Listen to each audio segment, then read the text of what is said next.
Good morning, students.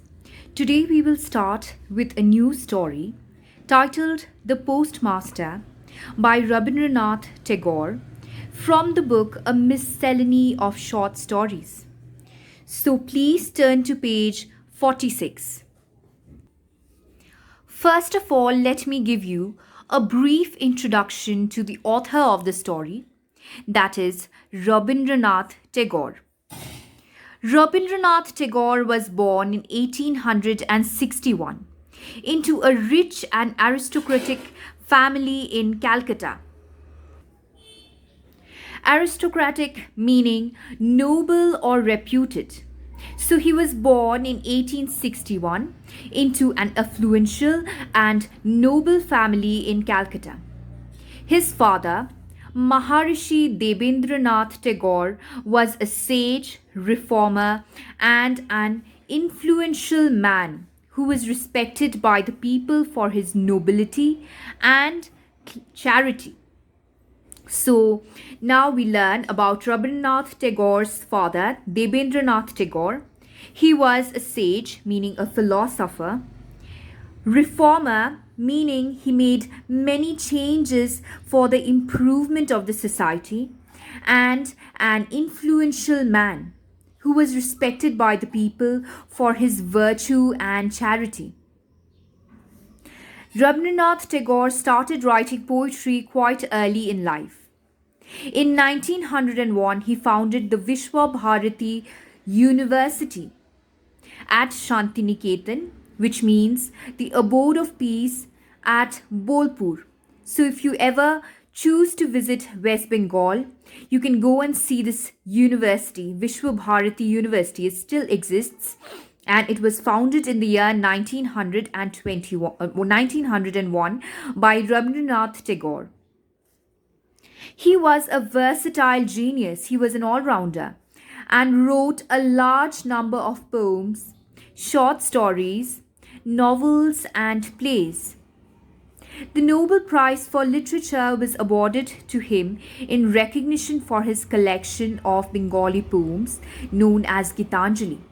Students, you need to remember that Tagore was the first Indian to win us a Nobel Prize for his collection of Bengali poems titled Gitanjali in the year 1913. As a thinker, philosopher, and educationist, Tagore is internationally famous, which means that if you utter Tagore's name, even outside India, he will be recognized everywhere. He passed away in the year 1941. So, students, now let us see what this story, The Postmaster, is about. A young boy from Kolkata came to a village as a postmaster. His first job. This educated boy felt like a fish out of water. Students, please underline this phrase, a fish out of water. It means that a person who is a fish out of water is uncomfortable or embarrassed in unfamiliar surroundings. You may note down. It means a person who is uncomfortable or embarrassed in unfamiliar surroundings. In this case, the educated boy, he had come from Kolkata, a city, and he had come to a village. From a city, he had come to a village, and so he felt like a fish out of water. Village life did not suit him. It was very unfamiliar for him. So he was very uncomfortable in that surrounding. He had to cook for himself and Ratan. So there is another character being introduced besides the postmaster. Ratan, a small orphan girl, did housework for him. So she was probably the house help. They had nothing to talk about and nobody else to talk to. So both depended on each other, you see, since they had nothing to talk about and nobody else to talk to. They could rely only on each other. Once the boy fell ill, that is, the postmaster fell ill, and wished his mother and sister were near him to soothe his illness. To reduce his pain and discomfort, He wished that his mother or his sister, his family members, were near him to nurse him back to health. The small girl Ratan took on the role of a mother and nursed him day and night with motherly tenderness and anxiety. So, this little girl, this small girl Ratan, who was the house help, she took on the role of his family member, his mother, and she took care of him. She nursed him back to health. And she did so with motherly tenderness, with motherly concern and attention, with motherly affection. The last scene, as the boat of the postmaster leaves the village bank, has been portrayed so beautifully that it fills the heart with pathos. Now, the postmaster finally, towards the end of the story, decides to leave the village where he was appointed as a postmaster. And this scene has been portrayed beautifully, it has been written beautifully by Tagore. So much so that it fills the heart with pity and sadness. You may note down the meaning of pathos. It means pity and sadness. Now let us begin with the story right away. For his first job, the postmaster came to the village of Ulapur. So the name of the village, the title of the village is being revealed here. You may underline the title, the name of the village is Ulapur. It was a very humble village, a very simple and modest village. There was an indigo factory nearby. So in this village, indigo was cultivated. Okay, it is a commercial crop. And the British manager had, with much effort, established a new post office. So the post office where the postmaster was appointed was established by a British manager. The postmaster was a Kolkata boy, so he was a city boy. He was a fish out of water in a village like this. So a contrast between village life and city life is being made in this sentence. The postmaster feels very uncomfortable. He feels suffocated in the village. Students, at this point of time, you also need to remember that this story was set at a time prior to India's independence. So a long time back. His office was in a dark thatched hut. A very simple office building. Okay, not even a building. It was a dark thatched hut. There was a pond next to it, scummed over with weeds. You may note down the meaning of scummed. It means layer of dirt. So the pond was full of dirt. It had a layer of dirt on top of it, over which grew weeds. Weeds are undesirable plants which grow at undesirable places. And jungle all around. So his office building was also surrounded by a jungle. The indigo agents and employees had hardly any spare time. So you need to remember that there was also an indigo factory in this area. So the indigo agents and employees, the people who worked in the factory, did not have any free time and were not suitable company for an educated man. So the postmaster considers himself above the indigo employees, above the indigo workers. He considers himself educated and so he looks down upon them. Or rather, his Kolkata background made him a bad mixer. So he could not socialize with the local people. In an unfamiliar place, he was either arrogant or ill at ease. So he felt very uncomfortable in the village surroundings. He felt awkward. He was unfamiliar with the local people of the area and he was not good at socializing. So people either looked at him as an arrogant fellow and also he felt awkward himself. So there was not much contact between him and the residents in the area. So he did not even know anyone of the local folks personally because he did not socialize. But he had very little work to do. So he did not have much work at the post office. Sometimes he tried to write poems. The bliss of spending one's life watching the leaves trembling in the trees or the clouds in the sky, that was what the poems expressed. So, this is the content of his poems. He spoke about nature. His poems reflected the beauty of nature. He wrote about the trees and the clouds in the sky while watching the leaves trembling in the trees. God knew, however, that if a genie out of an Arab tale had come and cut down all the leafy trees overnight, made a road and blocked out the sky with rows of tall buildings, this half dead, well bred young man would have come alive again. So the narrator or Tagore is saying that even though the postmaster he wrote of nature, he wrote about village life. His poems reflected the beauty of nature which he could enjoy only in a village. However, if the village was to be made to look more like a city, if tall buildings were to be constructed in this village, this half dead, well bred young man, this postmaster, would have come alive again. So he would be more lively, he would be able to socialize, he will not feel like a fish out of water if this village was made to look more like a city. The postmaster's salary was meager, which means that it was not much, it was inadequate.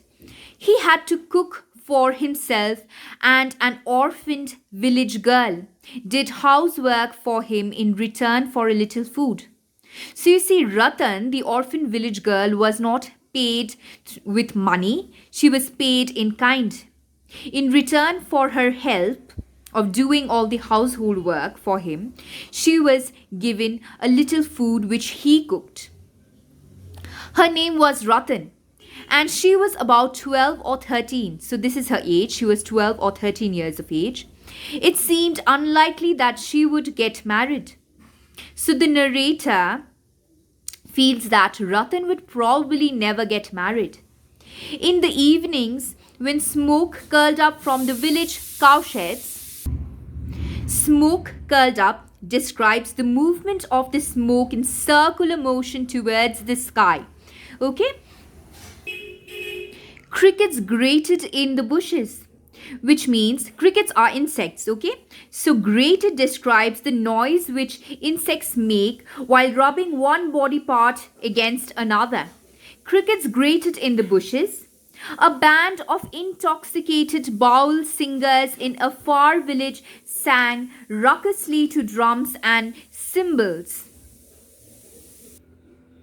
Baul singers are folk singers and they sang raucously, which means loudly and harshly. So they sang raucously to musical instruments like the drums and cymbals. Cymbals, students, please note down. These are musical instruments made of brass.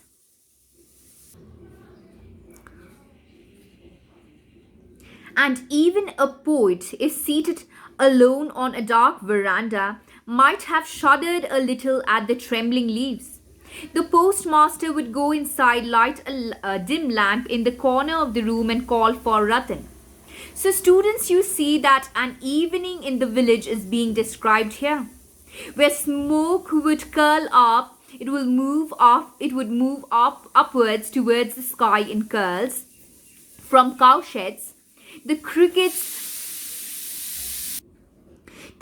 could be heard brushing their body parts one against the other. Also baul singers or folk singers from a far village were heard singing raucously, loudly to the beat of drums and cymbals. The poet at this time would shudder a little at the trembling leaves, which means that there was a light breeze, so he would shudder, he would tremble a little. He would go inside at this point of time and light a dim lamp at the corner of the room. Ratan would be waiting at the door for this, but she did not come at the first call. She would call back, "What is it, Dada Babu? What do you want?" So this is how Ratan addressed the postmaster. She called him Dada Babu. She respected the postmaster, and this is a form of respect, and which is why she is addressing him as big brother. Okay, Dada Babu is a title given to a big brother, a respected elder in the family.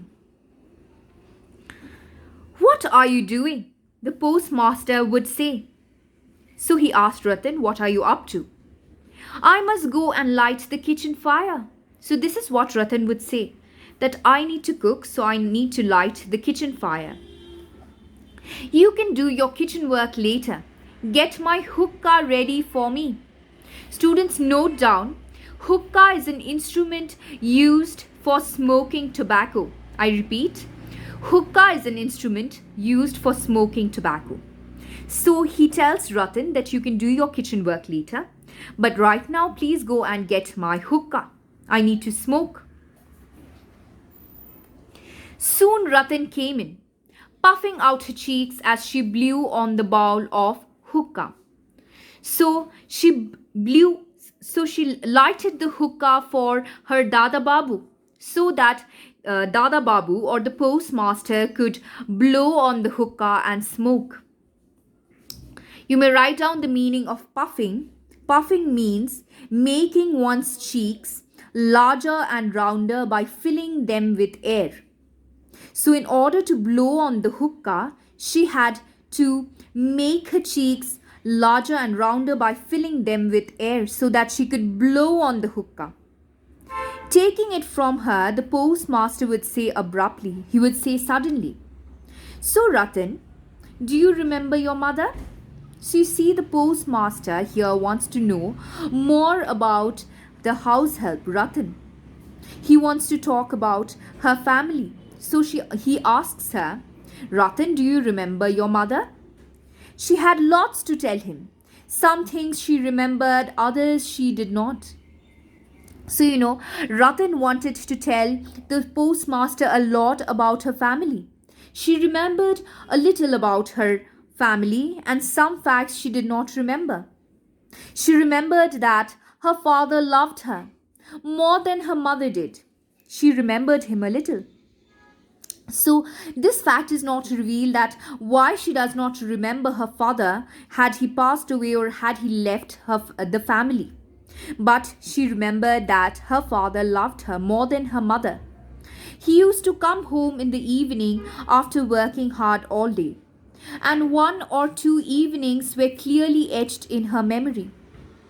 So she clearly remembered few facts about her father, how he used to work hard all day and then come home in the evening. As she talked, Ratan edged nearer to the postmaster. So students, you need to remember that at this point of time, Ratan, while sitting farther away from the postmaster, slowly while telling him about her family, she moved nearer to him and would end up sitting on the ground at his feet. She remembered her little brother. Next, after her father, she remembers her younger brother. One distant day during the rainy season, they had stood on the edge of a small pool and played at catching fish with sticks broken off trees. So this is what she remembers of her little brother, that one day long time ago, during the rainy season, they had stood on the boundary or the extremity, on the edge of a small pool, and they had caught fish with sticks, with branches broken off from trees. This memory was far more vividly fixed in her mind. So this is the memory that she remembers clearly the most than many more important things. Sometimes these conversations went on late into the night, And the postmaster then felt too sleepy to cook. So you see, they spoke so much about her family and sometimes his that often the postmaster even forgot to cook. He felt too sleepy to cook, he felt too idle to cook. There would be some vegetable curry left over from midday, so from the afternoon, some vegetable curry would be left over, and Ratan would quickly light the fire and cook some chapati. So they used firewood for cooking. They did not cook on the gas stove. Ratan used the firewood for cooking. So while they had the leftover meal from lunch, Ratan would also cook some chapati, some rotis. They made their supper out of that. So this is how sometimes they had their dinner out of the leftover meal from lunch.